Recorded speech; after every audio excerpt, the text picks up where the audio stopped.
আজকে সজনে ফুল আর সজনে ফুলের ছোট ছোট কচি কচি ডাঁটা আর আলু দিয়ে একটা সুস্বাদু রেসিপি বানাবো। তো চলুন আজকে এই রান্নাটি আমি আপনাদের সাথে শেয়ার করছি।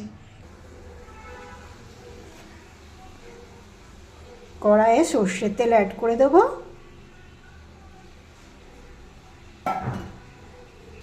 তারপর পাঁচফোড়ন দিয়ে দেবো একটু। কড়াইয়ে সর্ষের তেল গরম হয়ে গেছে, এবার প্রথমে আলুগুলো ভেজে নেবো।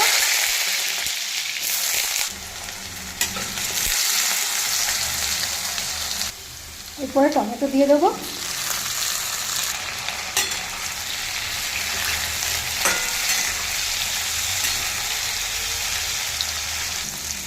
আদা লঙ্কা বাটা দিয়ে দেবো অল্প।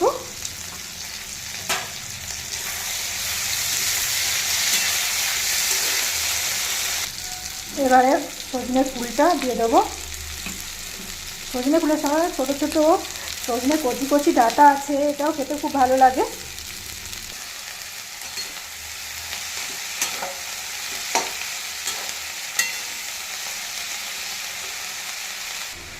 একটু চিনি দিয়ে দেবো,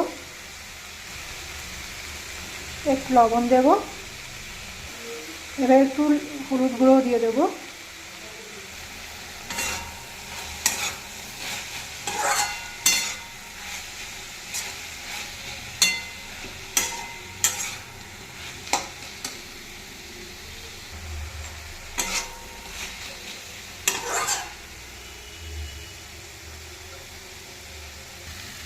আমাদের আলু সজনে ফুলের তরকারি তৈরি।